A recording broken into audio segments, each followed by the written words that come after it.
Hello there. God damn it. I'm Scotty. You're not. Welcome back to Marvel Monday, where we're looking at Nick Fury, Agent of S.H.I.E.L.D, a movie, a TV movie from 1998, starring David Hasselhoff. I'll be ready. I'll be ready. Never you fear. Oh, don't you fear. This is like towards the end of that, right? I think he was still doing it at this point with Big Watch Nights and everything. I don't know. But anyway, yeah, this was written by David S. Goyer, although I guess maybe they mixed around his writing because he started it when it was supposed to be a regular movie for $10,000, and then they changed it to this for, it's a TV movie. I've heard about this. I think I've seen bits and pieces of it once on one of the cable channels, but I never seen the whole thing till now.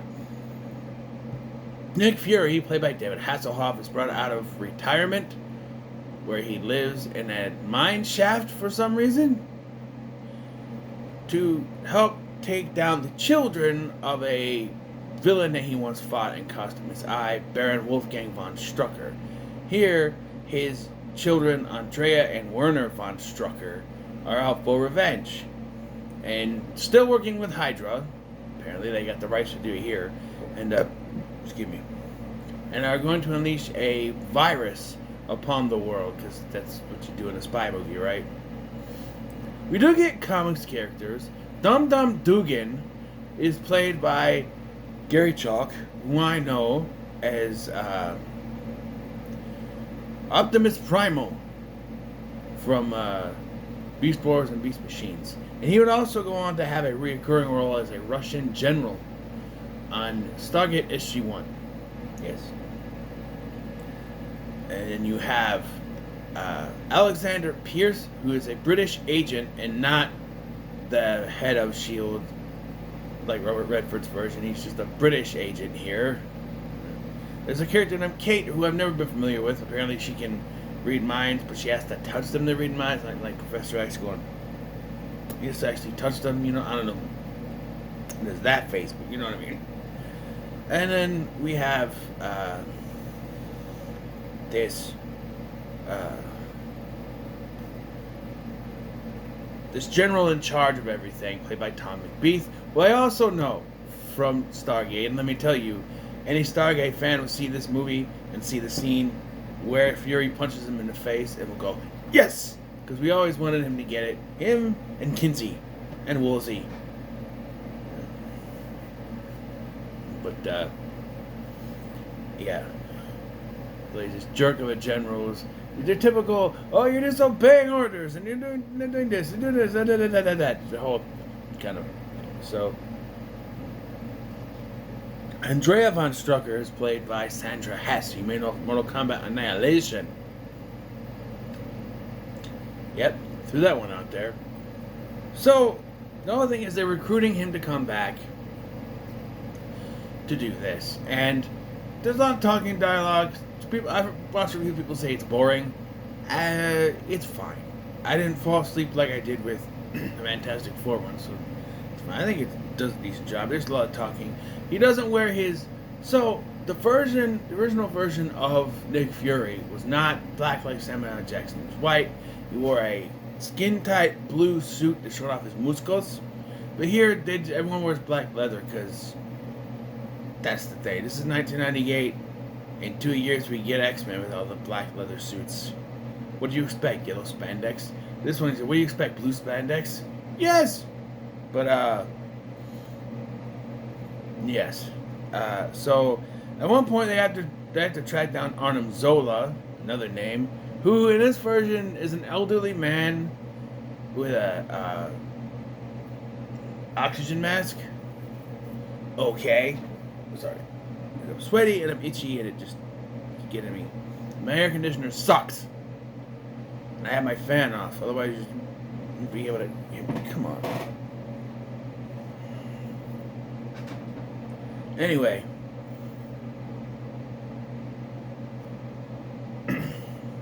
My back itches and I usually use that, my stand, as a I check the sweating. It's itchy. Yeah. One point, Werner is killed. I guess. I think they mention it. But, like, she pretends. So, Andrea pretends to be. Oh, I forgot about one. Valentina Allegra de Fontaine, who is now played by Julia Louis-Dreyfus in the MCU. Here, she's played by Lisa Rinna before the multiple plastic surgeries on her face.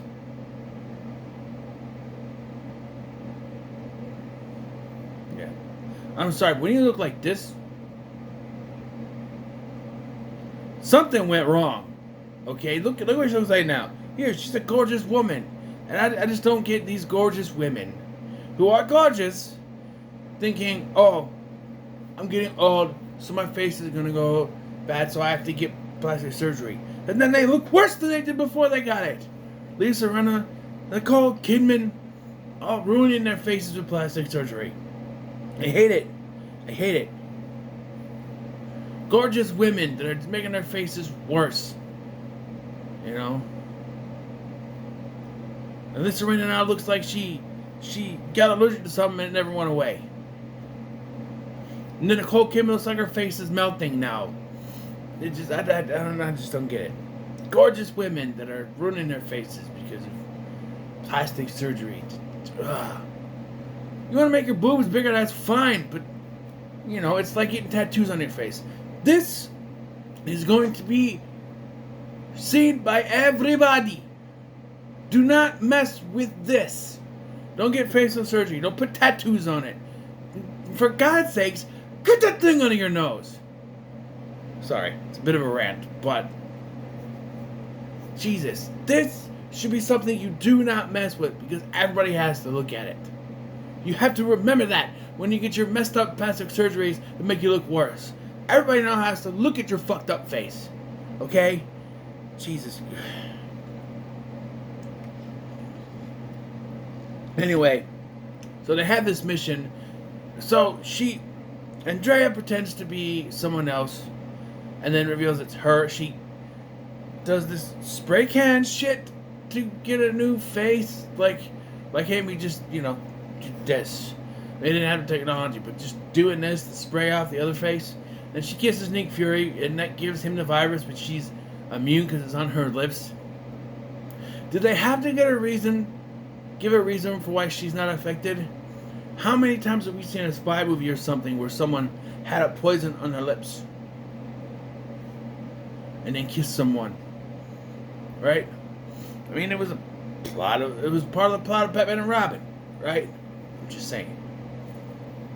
And they gave us a reason. So now he's poisoned throughout the entire film, the rest of the film, although it does not affect him whatsoever. And now they gotta look for a van or a truck or something that has the virus in it, looking around for it. So Fury is flying in his jet. That's what you got Lisa Rinna doing that, going around trying to find it. Yeah. Their love interests, of course, used to be a thing. Yeah. And so it gets down to the nitty-gritties where they have to put in a code. And so Kate, who is the mind reader, she reads Andrea's mind to get the code. And she says, no, it's a 9. No, it's a 6. Which one is it? I don't know. So then, like, Valentina has to pick one. He's like, 6. Are you sure? Yeah, it's 6. And then Fury just so happens to see Andrea smile.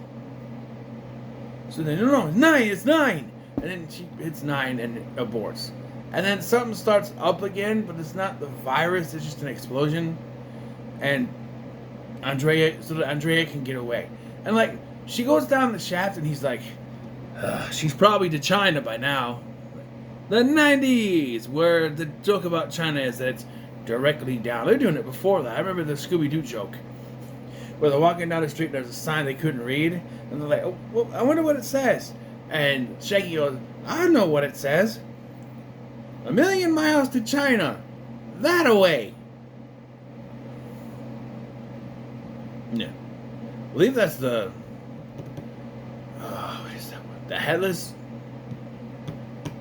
It's the one where they find the money in like a pillar. I don't know what that was though. It's not the creeper.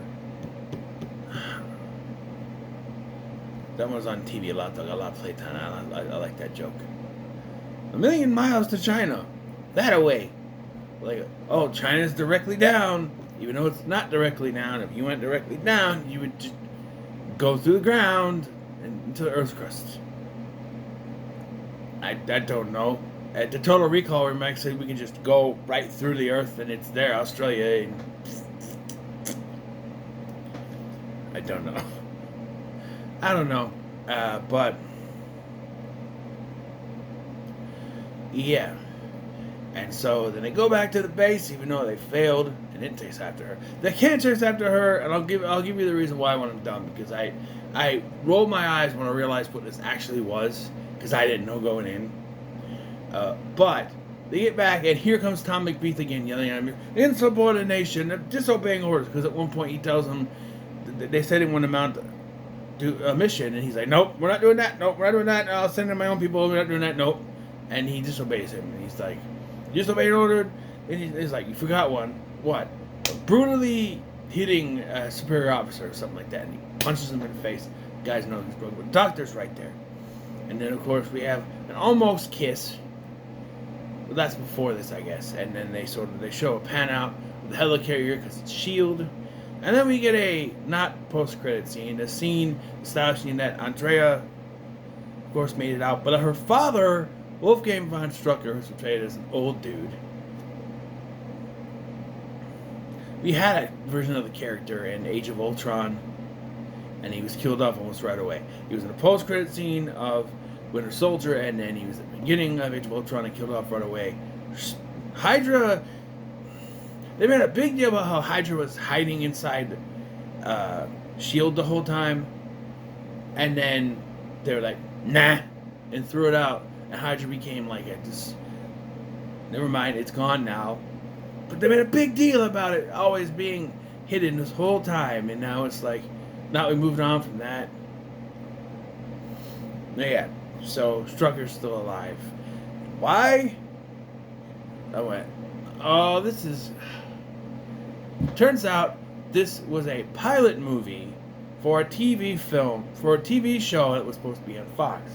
So this was written, it was put out there, and Fox said, nah, we're good. And never got made. And of course, I watched this on YouTube, and the channel they got it from was Encore. Remember Encore and Stars? Still have Encore. I know they just still have Stars. Encore, Stars and Encore. Remember those back in the day? You had the box, and we had those at one point. Yeah, it's fine. I'll give it a middle of the road. Although I enjoyed it more than Fantastic Four, I'll tell you that much. So, in 2 weeks' time, it's finally time for me to review a Marvel movie, an MCU movie, that I have yet to review. You're probably wondering, hello, where is it? And that's The Marvels. That's right. I haven't been avoiding it, just trying to figure out when to do it. And I figured I'm doing the Marvel Monday, so might as well do this. So there's that. That'll be in 2 weeks' time. But until then, what are your thoughts on Nick Fury, Agent of S.H.I.E.L.D.? Let me comment so much, like, share, and subscribe. Thank you for watching. I'm Sky, and I'll see you in the next one.